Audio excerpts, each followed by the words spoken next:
Okay, y'all, so welcome back to Esther Alexis, Body of an Extravert. I am so pleased and very enthused to have my sister friend, Sabrina St. Juste up here. Hey! So today's podcast is going to be entitled The Weight of Our 20s. So in the last few podcasts that we've been talking about, whether it was with Krillum, whether it was with Jamie and pursuing self, Lola and pursuing happiness, and even like the relationship series that we had with Vanessa, a lot of people reached out regarding like emotional stability and emotional health and where you currently find yourself in life. And because most of the people in that category fell into the age of the 20s, that's really where the topic is stemming from, or the title. However, I think that it applies to everyone because emotional health and well-being, being just stabilized in that sense, I think is very important for everyone. So welcome back. And I'm really excited to have Sabrina on because she is actually a social worker in progress. Okay, y'all. God. She's about to have her master's in this. I don't know if y'all noticed, like, this was not even a plan, but everyone that has come up here has been educated, has been super awesome, has lived their life. Like, I'm like, yo, proud of y'all. All right, let's all try to get on that bus. Okay, especially for my POC, people of color. Let's do it together. Okay. So first and foremost, when I think of the 20s, the quote that I thought was most what was the word I would use? I just thought it was the perfect quote for this. And it's actually from A Tale of Two Cities. And I actually read literature. I'm not just pulling this because I assume everyone has read A Tale of Two Cities in high school. It's like legit. I thought this was like, there was no better quote. And it goes, it was the best of times, it was the worst of times, it was the age of wisdom, it was the age of foolishness. Wow. And I was like, yo, for the title of the topic being The Weight of Your 20s, there could not have been a better quote for that. Like, literally spot on. Right? Like, I'm telling you, because like I think that in your 20s, and I say this all the time, we are at the perfect age, the period in our lives where you're working towards the rest of your life, building your career or whatever it is, but you're also young enough to truly enjoy life with a severe lack of responsibilities compared to like your parents or like the older generation. You know what I'm saying? I'm not saying that, you know, some of y'all may have kids, some of y'all may have houses, but at the end of the day, the older you get, it seems like the responsibilities pile on. And so really, if you're in your second decade, I think, hey man, second class, and then you go to third class and fourth, it gets harder. So enjoy that second period. Like, that's what I'm trying to do, man. Live in my 20s is my goal. Okay. But we did definitely bring Sabrina on because I think that it's important that we also realize, because of the juxtaposition, the amazing position that we're in, and also what could be a detrimental position, I think it's important that we find our balance, our harmony in our mental space, our emotional space, and in all spaces in our spheres, right? Absolutely.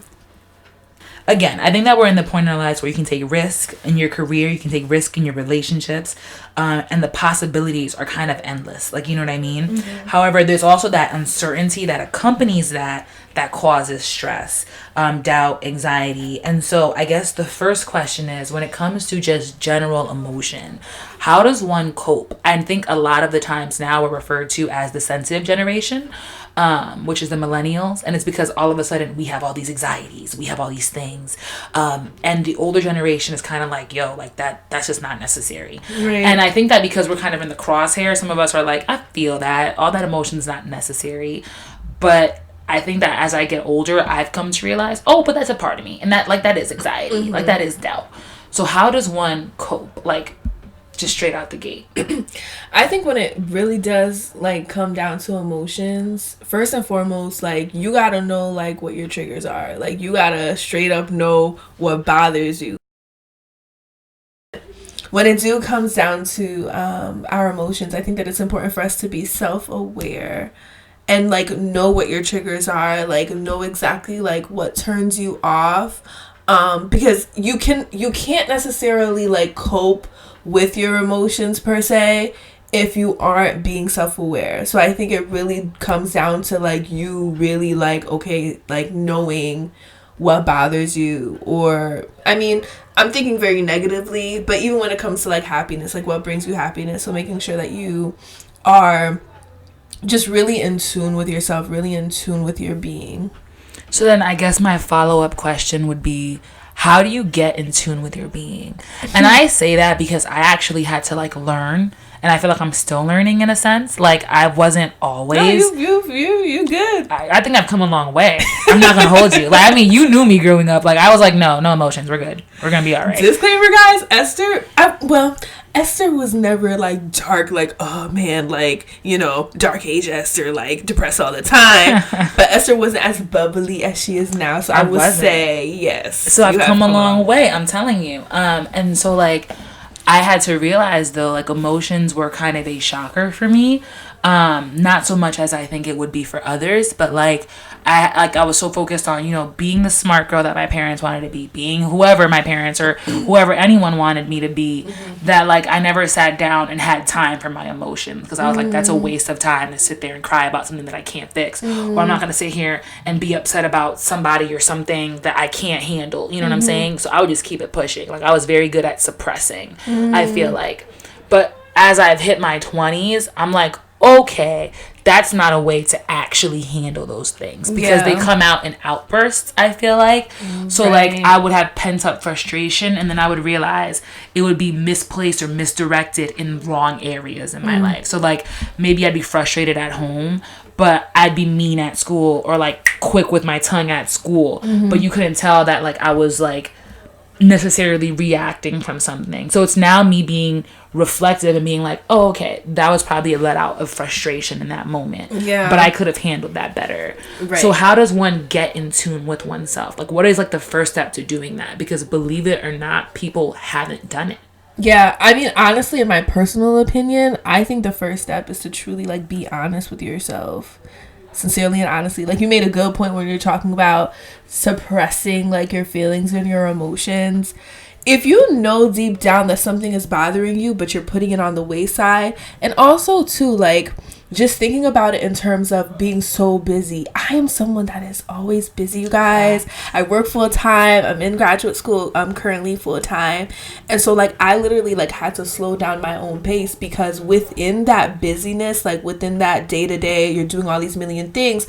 You could possibly like get caught up in suppressing your emotions, because you're not necessarily giving yourself time to feel or time to be emotional. So I think like one, like the first step is honesty, and then from there really figuring out, okay, whether it's you have to slow down and take time for yourself to kind of like dive into that and just say, okay, why am I so upset, or you know, why am I so angry, and then just really take it from there. And like I mean, I think it's so funny that you say that, because I think everyone is so busy and you just don't realize, like, I don't think you realize what damage it does to put your emotions on the back burner. You know what I mean? Like, even academically, I think academically we're very accustomed to overwhelming ourselves, to all have double degrees, to all have masters, to all be working full time, whatever it is. And then lo and behold, like, the end of the semester is coming around, you're studying for your finals, and you find that you're not performing the way that you used to. Like that was also something that I realized. I want to say like my junior year of college, I was very used to just performing a certain way academically. Like I've never really had to go above and beyond. Like yes, I studied like everybody else, but I never had to like do all the extra stuff. And I say extra stuff like reading is extra stuff. But like it wasn't until my junior year of college and I found myself struggling academically, and I was so frustrated because I was like, I feel like I'm doing what I've always done. Like I should be getting I should be reaping the rewards of the seeds that I've sown, you know? And so I finally was like, I'm going to go the extra mile and actually read the chapter. I'm going to make that sacrifice. The chapter that was already, assigned that everyone else had read. And I was like, I'm going to make that sacrifice. Read it, and I still was not performing as well. And I found that one day, I'm not even kidding you, not even a sensitive person growing up, all of that. I remember I got a test back in my accounting class. Y'all know how much I love accounting, she said sarcastically. And I got an F. That was my first F in life. That was my first F in life. Have you ever told me that? I don't think I told anyone this, but I did probably tell you the follow-up. Esther is like a straight, ever since I've known this girl, like it's been over a decade, like Esther is a wizard. An F? When I tell you, like, it wasn't even like a C. Like, first of all, growing up in a Haitian household, the B would have been enough to burn my pride. Like, you know what I'm saying? Like, I already know I was going to have the sermonette from my father telling me how hard he had to work to carry donkeys on his back across mountains for me to get here. And then for me to come home with not a B, not a C, but an F. Ooh. And I was like, oh, something is wrong. Mm-hmm. But like me being the person that I am, very cool, straight facade, you know what I'm saying? Also went to Sacred Heart on academic scholarship. Very different from athletic scholarships. So like I had to keep a certain GPA. So like when that F hit, I knew. Because, like, you also don't have as much tests and quizzes in college. Like, in high school, you had them, like, every week. So you were always like, I'll bounce back. I'll be fine. It was a 3-test class. And out of 3 tests, I got 1 F. And I was like, that's it. Like, the next one has to be an A. And that's not even going to keep me where I need to be. Dang. But, like, I remember she gave it to me. And I was like, all right, cool. Like, you know, just acting totally casual. Like, this was, you know, and everyone was just like, oh, like, you just know that she got it. Like, and I'm not going to be the one to be like, oh, boy, I got an F. So, like, I remember I walked in the parking lot, mad cool, mad copacetic. I remember this now. And I opened my car. I sat in my car, put my book bag down real nice and neat. I like to stay tidy. And then I had a panic attack. Yeah. And I cried so hard, could not breathe, was freaking out, threw up. Like, it was bad. Like, it was bad. And in that moment, I kid you not, I could feel, like, my mental spiraling, like, physically spiraling. Because I felt like I wasn't in control. But then, like, it also hit me at the same... Like, when I tell you it all hit me at once, like, I remember a good family friend had died. St. Anizet had died that same semester. And then after she had died, like, 3 more family friends had died. And that had all also been leading up to the test. But, like, I had never, you know what I'm saying, taken the time to truly sit down and be like, these people are gone. Mourn that. You know what I mean? But I was like, all right, I got to get back into it. Like, Saturday, Sunday, I cried at the funeral. I did what I had to do. Not to sound callous, but, like, I was like, I got to get back into my mental. Like, I still got things to do. I still got a scholarship to keep. Like, we got to keep it pushing. But in that moment, when I tell you, like, and the world, like, seemed to be closing in on me, and that could be because the Corolla at the time that I was driving was truly a death trap. Very tiny car, something to really be wary of. But I was like, so it very well could have been collapsing on me, but no, but it just felt like I was being suffocated, like pushed out of existence, like all the control that I had. And it was actually like a security officer, like at Sacred Heart or whatever, who like saw like my, like, I don't know, if like fogging up windows and like saw me panicking, and like he like tried to like, he was like, are you okay? Are you okay? And I kid you not, my brain was in such a place, like such a state of like disorder. I couldn't even like open the door. Like I was trying to like get out, and I didn't realize all I had to do was open the door. So he opens the door, and I feel like it was almost like being submerged. Like water came out of the car, like, and I started gasping for air. Like, and that was the first time I like sat down and told myself like, yo, like you're not well emotionally, like you're not okay. And up until then, I had never been in tune with myself emotionally, and I was at a complete loss for what to do, like, you know what I mean? So in saying all of that, just to go to, in that moment, I realized I had to withdraw, like, from the things that I was doing. So, like, whether it was extracurricular activities or whatever it was enough of a wake-up call for me to be like, I gotta pull back, like, and whatever emotion I need to feel, it needs to happen. That's a really good point. And actually, believe it or not, I was actually gonna say exactly that when you were talking about Saint Nicet's like funeral, and just talking about how, you know, you had all these things going on, so you cried your 2 days and then that was it. I feel like I'm not even gonna be a hypocrite, like, even though it's a podcast, you know, I'm like, you know, I've been trying to just be very in tune with myself, and I think there's something very special about being like present within the moments of life. Like, there have been times, y'all, that I legit need to cry, but I just don't cry because I don't got time. And I've sat with myself and I'm just like, yo, what is that about? Like, why can't we just feel within the moment? Like, and I've really been challenging myself to just do that. Like, if I'm sad and I need to cry, then cry. Like, I've been really talking to myself and just saying that. But believe it or not, I feel like we just get so caught up in like things that we're doing that we don't let ourselves feel. And then unfortunately, the feeling submerged or feeling like, in my one of my social work classes, we call it like the state of being disequilibrated. Basically, like this like vocabulary word. It's a weird word. I can't even pronounce it. But like just like being like imbalance with yourself, and that kind of goes back to like being in tune with yourself, kind of just letting yourself like feel. But I don't know, I feel like things in this life don't give us the chance to, so you really have to like balance that out on your own and put everything on the back burner if you need to, and cry for a second or scream for a second or do what you need to do for your I think that's well said, in that like we have time for everything else except for ourselves. Girl, like I think that like, because we're always working towards making our future amazing, incredible. We're always searching for something in a relationship that wasn't there, so we're putting work towards that. You're always working to be better, be a great influence to those around you, to the community around you, and you never take not 24 hours within a week to be like, honestly, for real, like when I think about even like graduate school and working full time, like I love what I do, I truly do. But if I were to look at my life right now and really think about it, I'm really sacrificing myself and my well-being oftentimes, whether it's studying, whether it's, meeting with like extra clients when I know that I could, follow up tomorrow.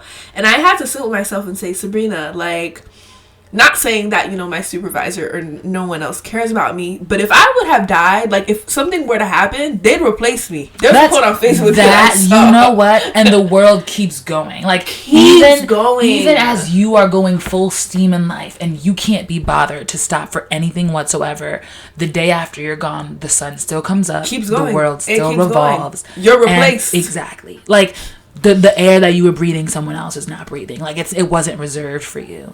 So I'm like, it's so profound. Like, I don't even think that we truly understand how significant that is. Because we find we're very like egocentric beings, and that our world is obviously about us, and that's okay. You know what I'm saying?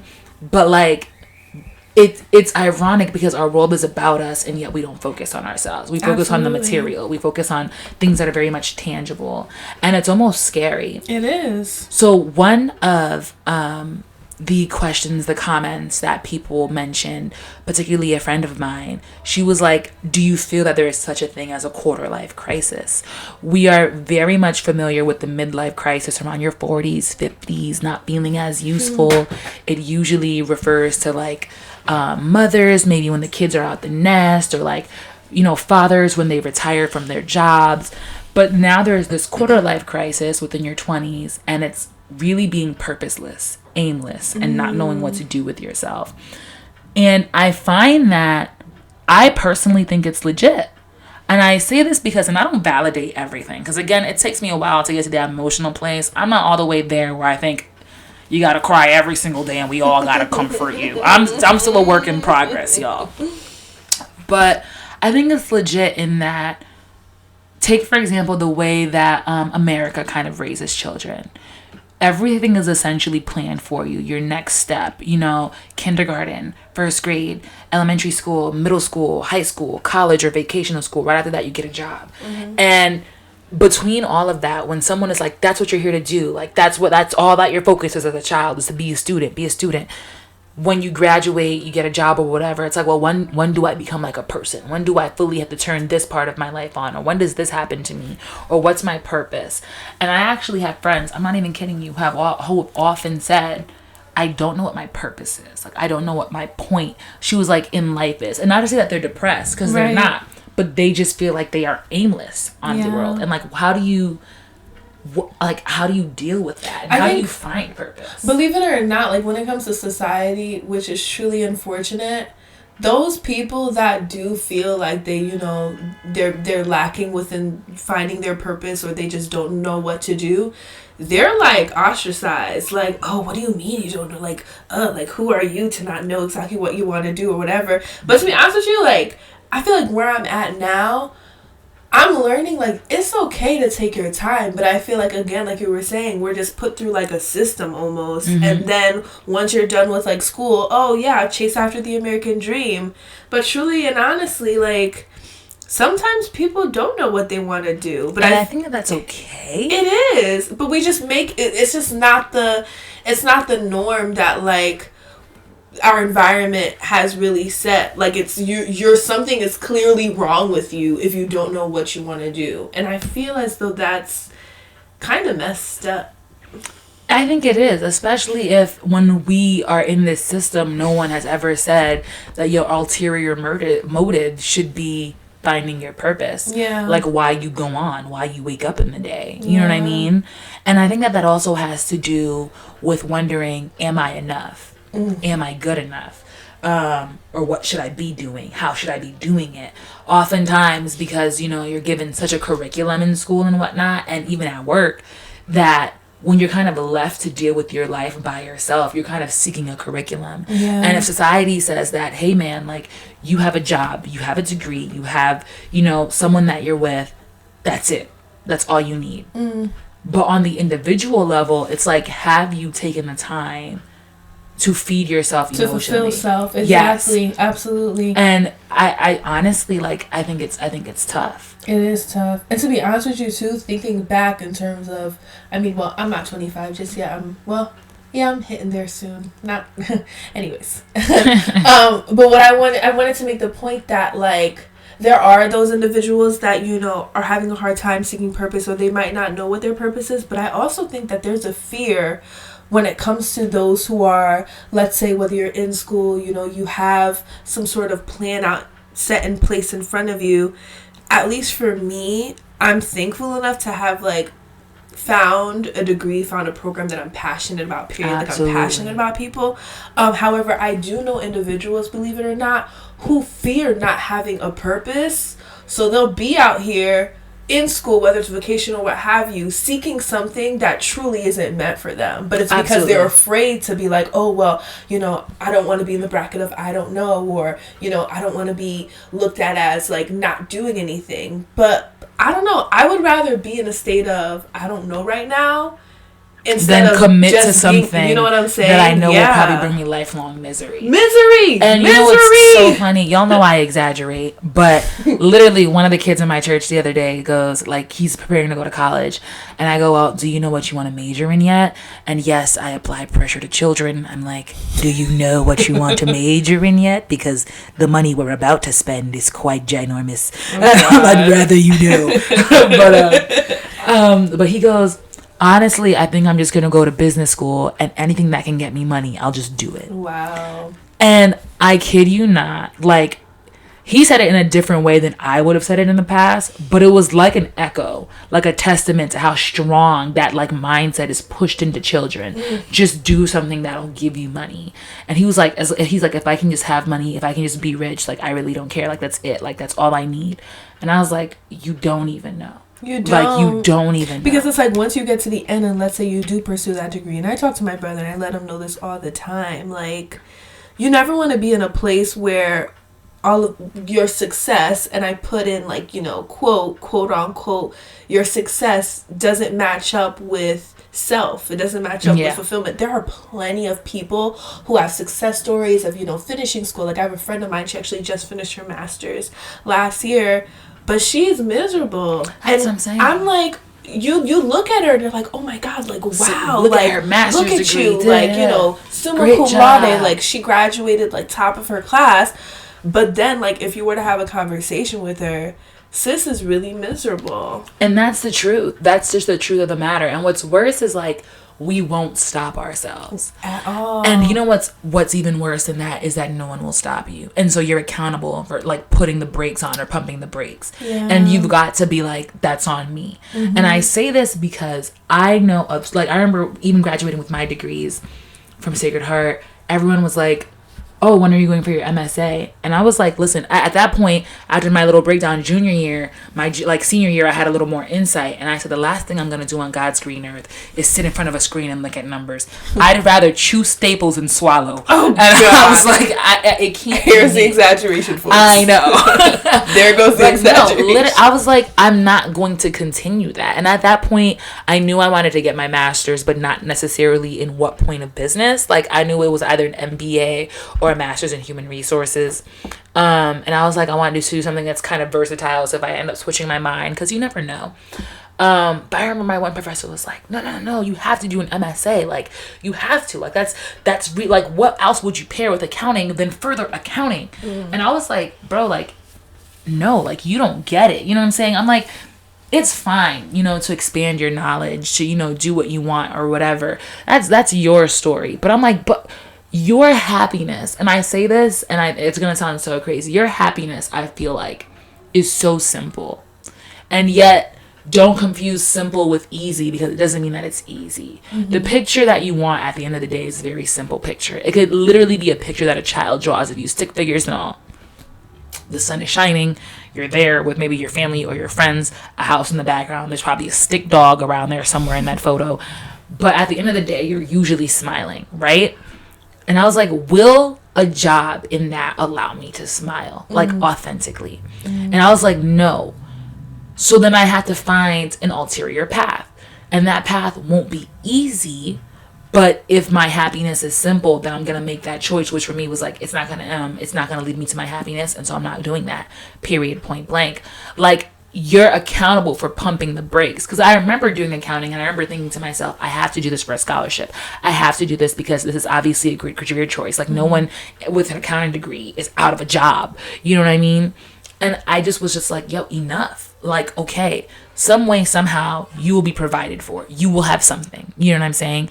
I'd rather have $40,000 and a lovely life than $80,000 and wake up every morning miserable. Because that is hard, to go to a job that you genuinely hate. Like, have you ever had to get up? It just, like, your body feels heavier. Your spirit feels heavier. It's not worth it. It's exactly. It's like, you literally are like, is that money that I'm going to make worth the emotion I'm going to put myself through? Like, you know what I mean? That is, oh my gosh. I think people definitely like have trouble with self-advocacy. Like, I feel as though people aren't comfortable with advocating for themselves. And like you said, happiness, it really could be so simple. Yeah. Yet, like, oftentimes, even like with my, friends in school, like, I'll ask them like the simple question of like, are you happy? Like, what you're doing right now, is it making you happy? Is it going to be fulfilling? And it should be a yes or no answer, but usually it's like a long-winded explanation as to when they'll get to their happiness. Exactly. Like, everyone is always like, oh, well, no, I don't like this job. But what's going to happen is 10 years down the line, after I've sold pieces of my soul to this job, because that's what it feels like sometimes. And then I'll get to the next job. Yeah. And I'll be satisfied. Yeah. Not happy, satisfied. Yeah. Whoa. That blows my mind. Like, why do we have to put things before our happiness? And I think it's because ultimately we don't take the time to realize what you're sacrificing. Because, like, I think that if people really understood the weight of emotion in your mental and how you act and how you behave, if you knew that it affected your everyday, that one commitment that you've made, if you knew that it would affect how you move for the next year, you wouldn't do it. But because we're very short-sighted. We think like we see things long-term, like, oh, in the long term, I'll be happy. In the long term, I'll do this, that, and the third thing.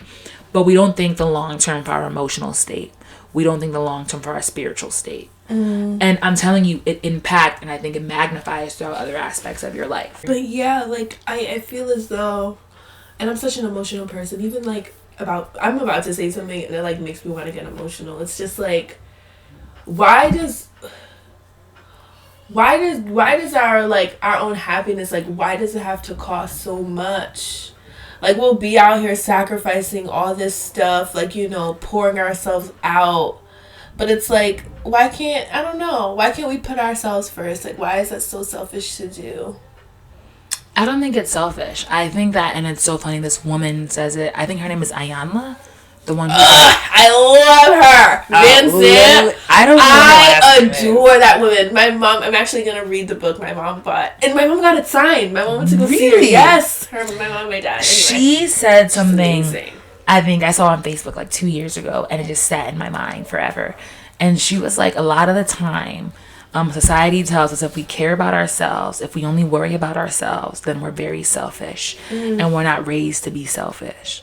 But she was like, but if you don't take the time to do it, she was like, you will find yourself selfless. Like, you will be without self to take care of at the end of the day. Wow. And then she goes, sometimes you have to be selfish to fill your cup, and whatever overflows is what you're able to give.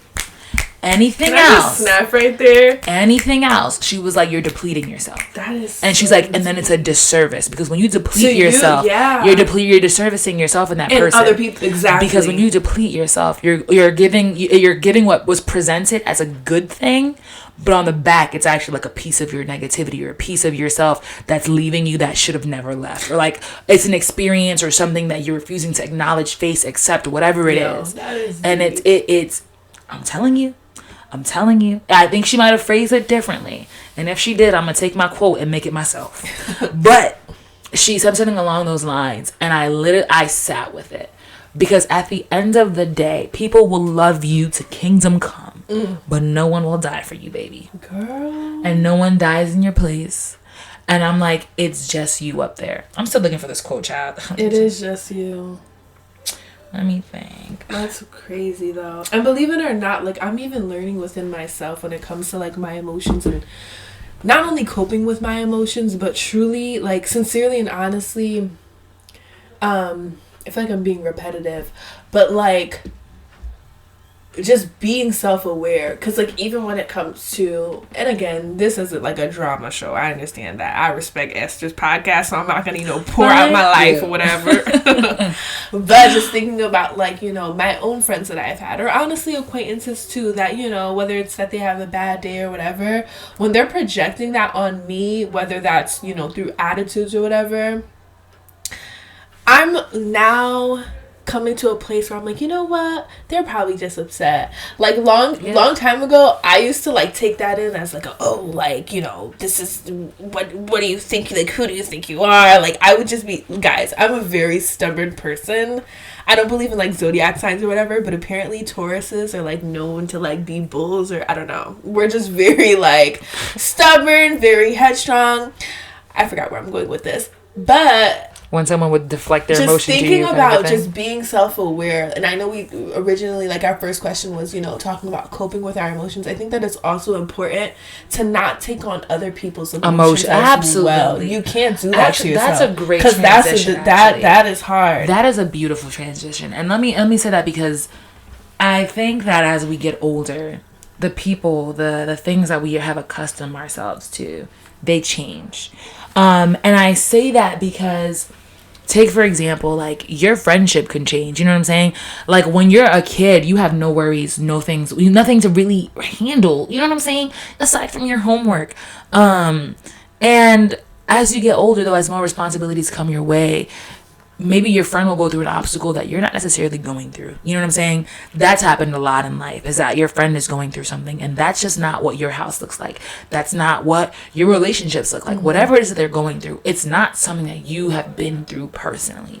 You know what I'm saying? But you trying to be a good friend is probably like, hey, like, I know how you feel, or I'm just not going to bring it up, or whatever it is.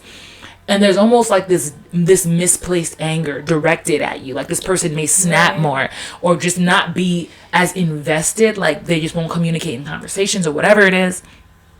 And I almost forgot, where am I going with this one? But then I think that you have to be self-aware enough to know those are not your emotions. And B, that's not your weight to carry. It is not. And I say that because we are, and this is going to sound weird, but we are so egocentric that we make everything and everyone else, all their problems about us. About ourselves, yeah. Like, it is the most selfish thing to do while you're trying to be selfless. Like, it's so funny. Like, if my friend is upset because, I don't know, maybe her boyfriend is cheating or whatever, and I'm frustrated, I'm angry, I'm like adopting her anger for her. You know what I'm saying? So when I see him, I'm like, oh, like anytime I see him in the street, like I'm gonna really tell him about himself or something, you know? I had to realize, like, that's not my emotion. It's not your emotion. And I can be disappointed for you, and I can be there for you. But what I cannot do is adopt your emotion. Nor can I make it about me. Like, she's always giving me an attitude because she's coming out of a fight with whoever. And I'm like, whoa, like, no. And if that is the case, I think you vocalize those things and be like, I'm not going to be the person that you direct your anger or frustration Absolutely at. not. I think that you have to respect yourself enough to know when that's happening and be like, if you want this friendship to work, we can talk about it. You can vent to me. I will always be a shoulder to lean on. But the last thing I will be is your victim because you've been victimized in a situation. Girl. Absolutely not. You need to love yourself enough, really, to be like, that's not my emotion. That is not my weight to bear. And everyone has enough burdens in this life. The last thing I'm about to do is carry your yours. burdens, child. I won't. She said what she said, y'all. Esther said what she said. I'm telling you. It's ridiculous. I'm like, yo, take it to the altar because that's what I do. You got to take your own up there. I'm not going to do it. Guys, I'm breathing really heavy because it really pisses me off. Like, it's not our jobs to play therapy for other people. And it's not our jobs to, like, you know, prove to our friends that we're there for them by overextending ourselves. In our emotions. To get into, Absolutely. I think that we all have that. Like, I call them the friends who cry for attention or cry wolf. Like, there's always something wrong. There's never been a day where anything's been right. Like, you ever had that friend? Don't get me wrong. Like, growing up, I think so. I don't over emote, I feel like, unless I'm like happy, I guess. So I like over exaggerate or something, or like I'll be really excited. But like, usually I don't over emote. Like, I keep it at a cool 7, I want to say. Like, I'm cool. Like, anyway, we can go anyway. But I've had friends who, I kid you not, that I've literally told that we can no longer be friends. Wow. Because that sphere of negativity is contagious. It really is. You would think that because you're strong mentally and that you're naturally positive, that you're not going to fall into someone else's negativity. If you're around someone long enough, you will. Because guess what? Just like gas, you breathe in the same air. Like, it becomes part of you. You don't even realize when it happens. And then you're like, whoa, I've never said that. I've never thought like that. It's an overtime thing. And I've come to realize, and I'm not like this super over positive person too. I think like maybe the podcast makes me sound that way sometimes. I'm more so inquisitive, if anything else. Ooh, but like, have inquisitive. But honestly, I'm like, I cannot live in a space wherein we can't take the time to appreciate anything. Right. And that's not to say that life is easy to appreciate. And ironically, I'm like in this twisted state of mind right now where I'm like, maybe pain is a good thing. Like, a pain is a good thing because it allows us to enjoy those moments longer than the moments of beauty. You know what I mean? But I say all of this because I've truly had friends. I can literally, they're all just popping up in my mind right now because truly that's how many negative people walk the earth. And everything, literally the water was too heavy. How? Like, you're drinking a bottle, it's like, oh, I don't like this brand. Like, anything. They'll find anything wrong with anything. I'll be like, I'm going to the gym in the morning. You know what? Capitalism. Ha. And I'm like, Jesus Christ, can we do something? I'm like, well, lay down and die? Honestly. And they're like, laying down, the new cancer. Like, you can't win with these kind of people. God. They refuse to be happy. You know what? We're going to go to the next question, y'all. Okay. So the next topic, that was our second rated most popular topic, was financial stressors. Listen, honey, let me tell you something about money. You can literally never have enough. Deep sigh, guys. Deep sigh. Let me tell you, I'm not like, started off this podcast was a temp, right? Mind you, that temp was paying some good dollars. I'm not going to sit here and blow the temp. If y'all not employed right now, get you a temp job, okay? It keeps the boat afloat. It really does. But I got salary and everything. I've been waiting for this moment, okay? This moment, ironically enough, like, It solidified, it verified, it put like a stamp of approval on what I knew was true for myself. You know what I mean? In that I knew I wanted to work in HR. I literally was trained by the most phenomenal people. I was with a team of incredible people. It just did not get better. Like I was exactly where I wanted to be. And I got this, you know what's so funny? I had been praying for well over a year for a specific salary amount. And I'm not gonna hold y'all. It wasn't even all that humble. I was like, but my God, it's great. You know, they gave it to me, right? And I'm sitting here like, wow. That exact amount. Not a dollar more, not a penny less. Wow. That exact amount. And I was like, that's it, y'all. I don't need nothing else. I'm good. You know, my first paycheck hit and I had to walk up like, excuse me, who thinks that they could steal from me and go unnoticed? I was like, yo, after being hit with taxes and stuff, do you know I'm only making like maybe $150, $200 more than I was on my $10? You know how humbling a moment that was for me? In that, at the end of the day, like I was like, here I am still having just a little more. And yet it's still not enough. All that to say is like money will never be enough. And I know that that's a redundant thing that we hear. But like, yet and still, people still stress over it. You still got to make ends meet. Like, how do you alleviate that without getting a second job and really killing yourself? Because here, we're talking about making time for your emotions. How do you make time for your emotions and pay rent? I feel like as long as your basic needs are met, y'all, then hey. And to be completely honest with you, I'm not saying that you can't prioritize making money, but truly and honestly, it will never be enough. You could have a goal, for instance, right? Let's say you want to make, I don't know, $100,000 or whatever, you know, hypothetically speaking. But then when you make that $100,000, you're gonna want more. Like, yes. It's not satisfying. Because you know what I've realized is that every time you get a pay bump, your lifestyle sort of changes. Like your lifestyle payments change a little. More expensive. You're like, I could get the Poland Springs. I could get the Mercedes-Benz. You know, I can afford the Mercedes-Benz. The Prada, right? Exactly. I actually can't afford any of those things, but it's fine. But no, those are great examples in that it's like I can afford those things, right? But we don't think about, again, the long term in that. That when that Mercedes blows a tire, baby, you could afford the car straight up. That was no problem. When it blows a tire and it needs a $6,000 repair because at the same time something managed to leak, you didn't notice because you're still driving in the hood. You know what I'm saying? Then potholes will take you out in Bridgeport. Be careful now. I'm like, what it's a different story, and now you need a little more and a little more, and there's always a reason why you will need more than what you actually have. But I think that for the sake of discussing stressors, and as most of you has brought this up as a reason to stress, would it be ignorant of me to say take that off your list of, I don't know, priorities, or maybe put it down a few pegs? You know, truthfully and honestly, I visually see financial stress as just a place of bondage. You're never going to be set free. And it sounds dark to say, but as long as okay, let me backtrack. I think, and this could be just me, I like nice things. You know? I do. It's nice to treat yourself every now and again, but I think that there is importance and there's value in having a lifestyle that you can truly afford. Yes. There are people out here that are millionaires. And trust me, they're out here riding in Mercedes-Benz fine because they could get like 20 of those. You know what I'm saying? But then again, there are people that you're making some money, yes.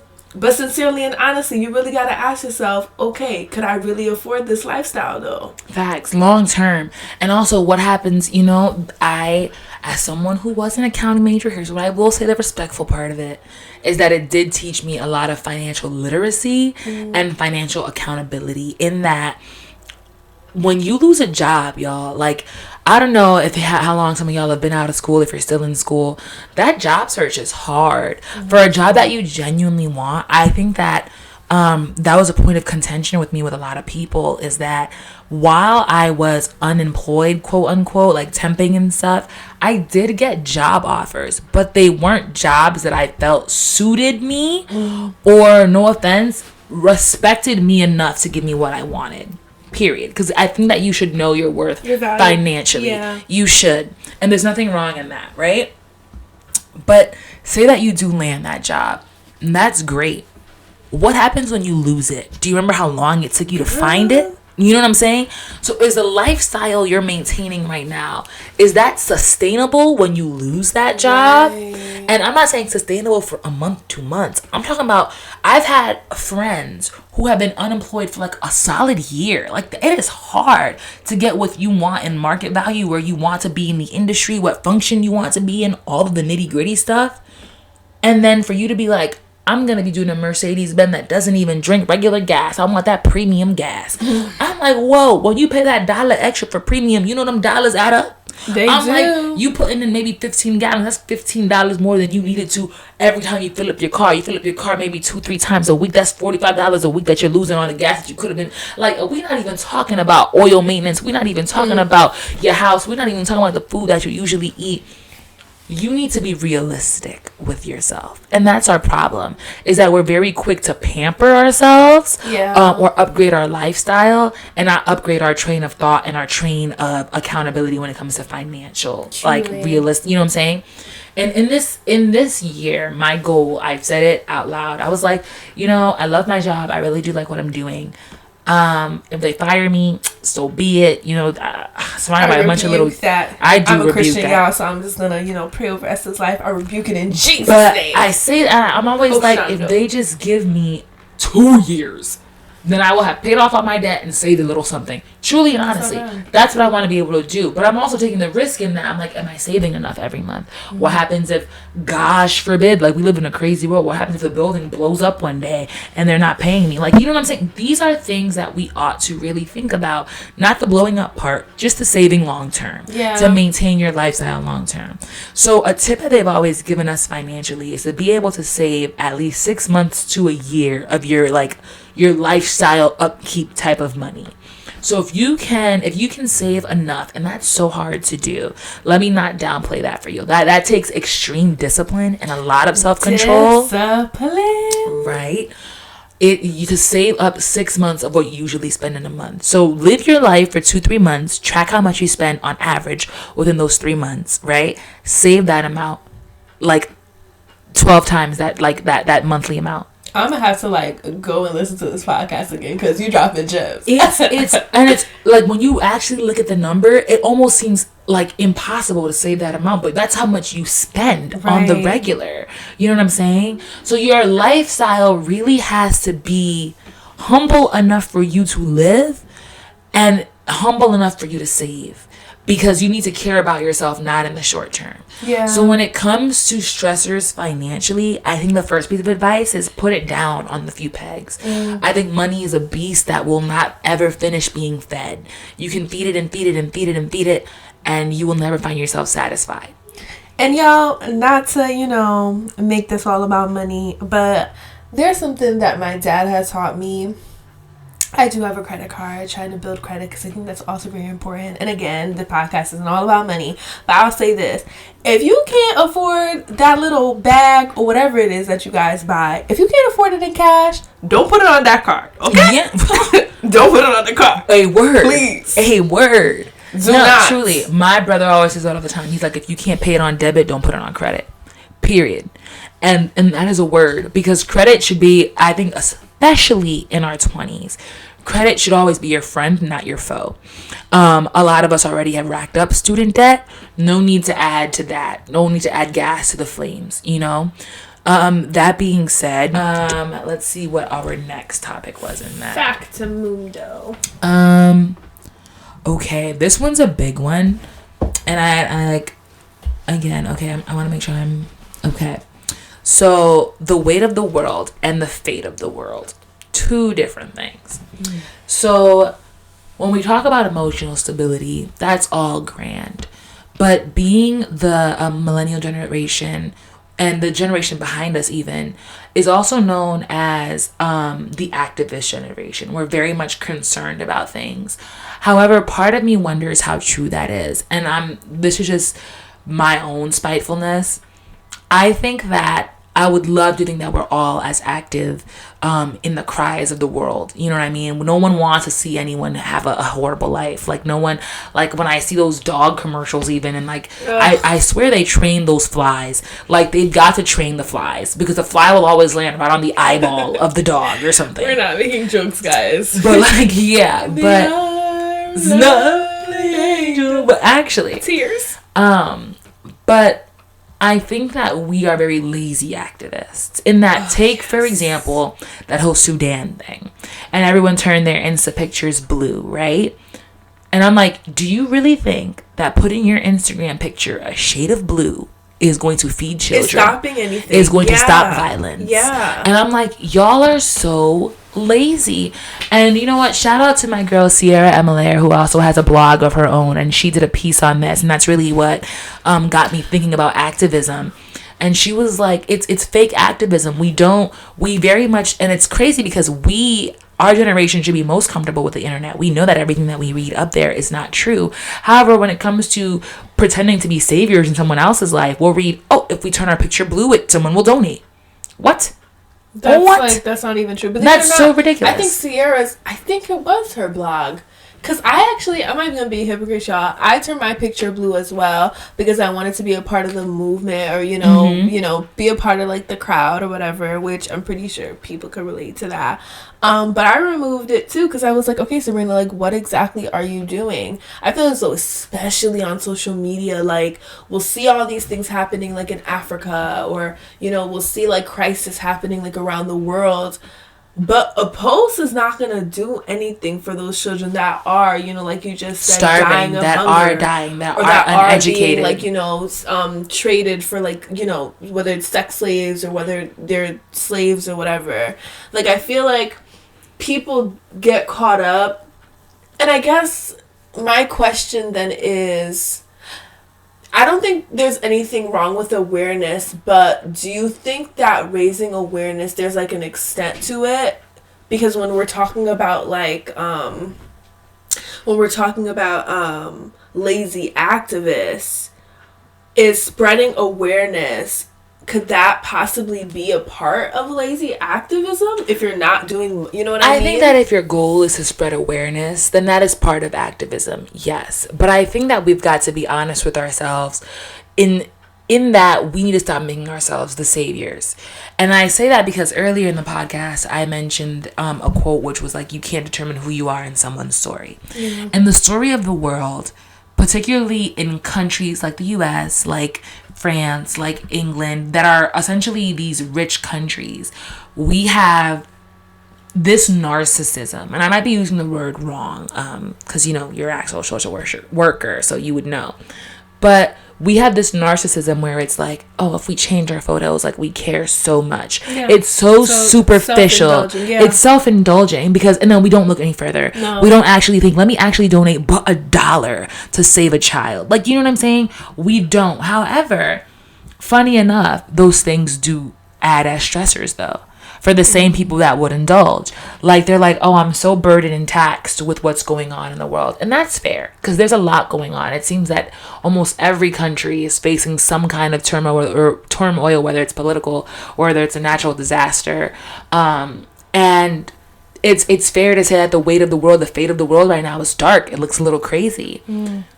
But how do we not, too, make that our own? Because we are a part of the world. You know what I mean?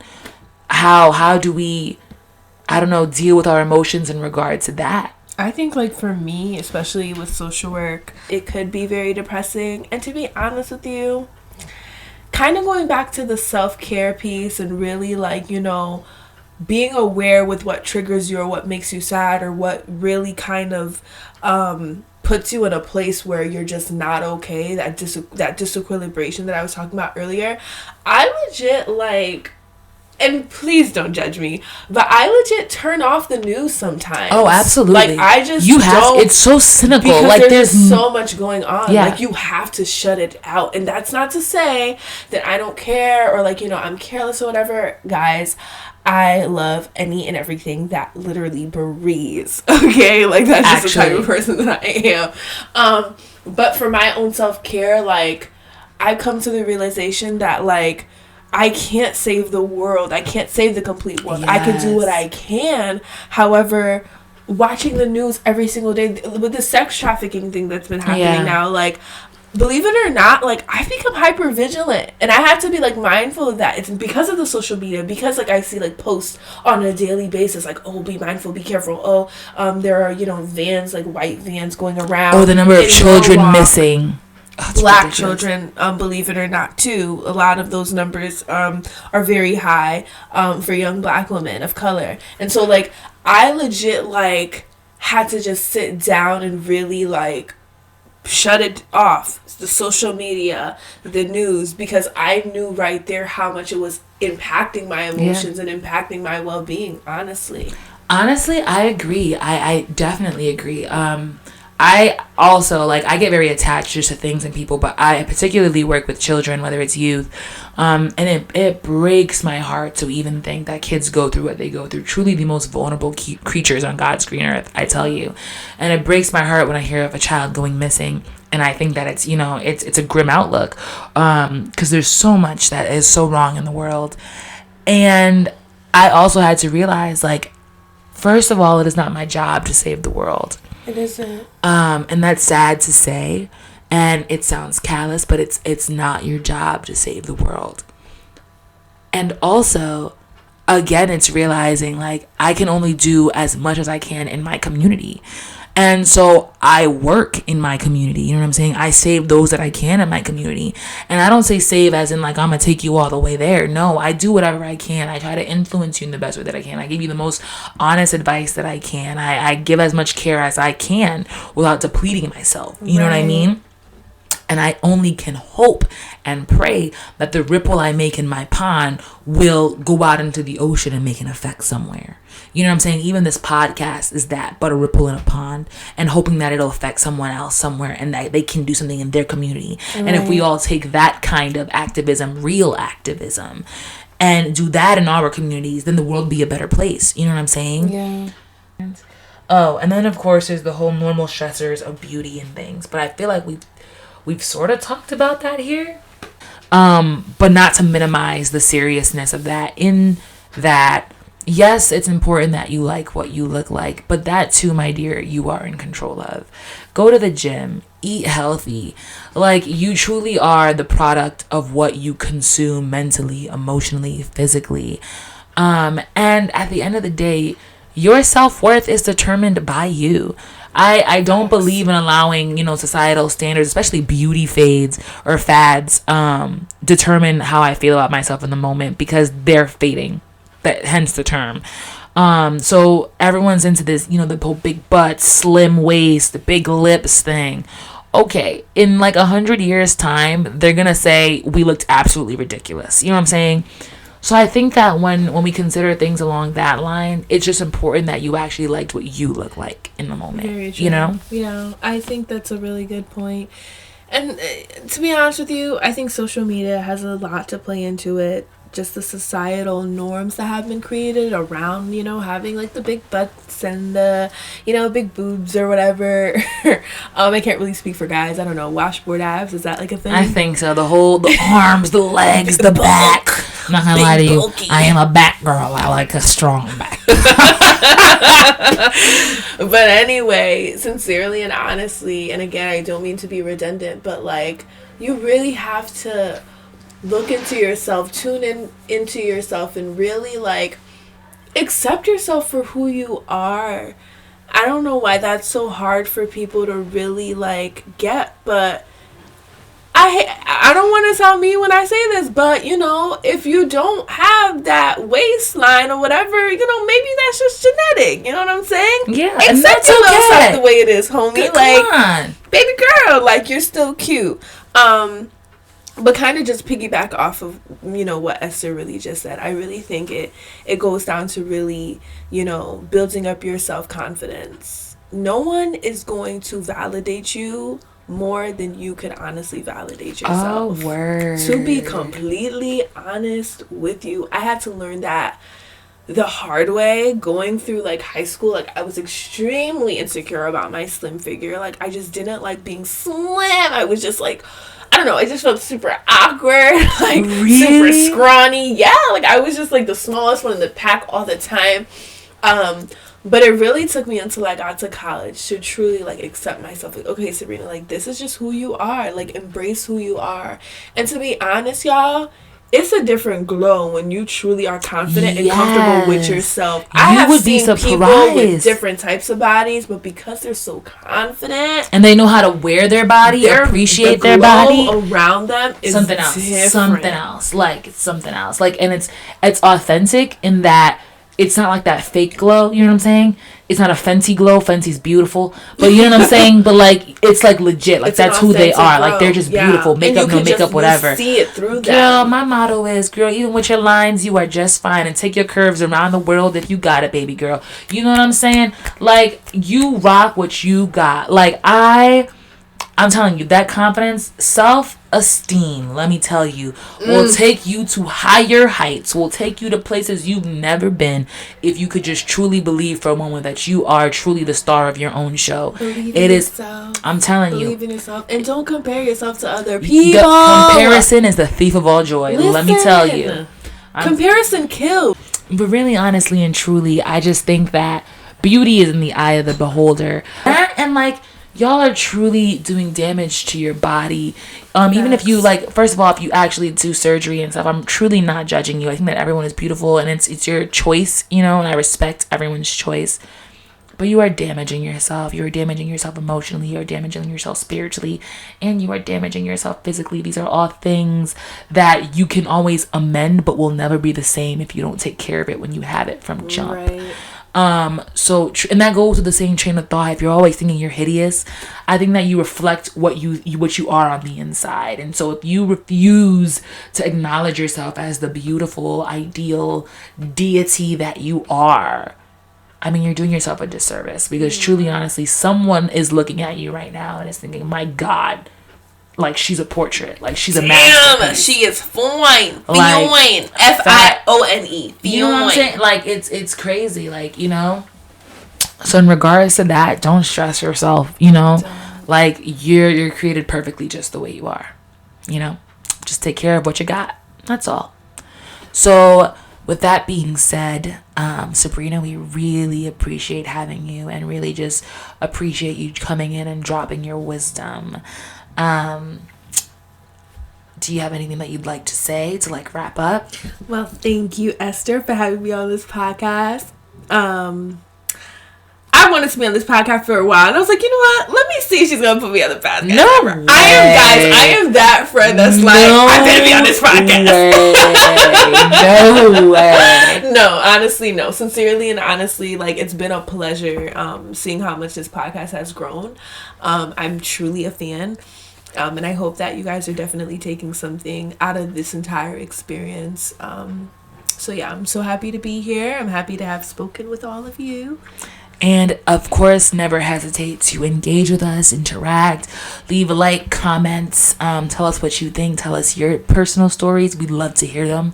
We'd love to conversate. And until then, we will talk to you later. Have a good night, y'all.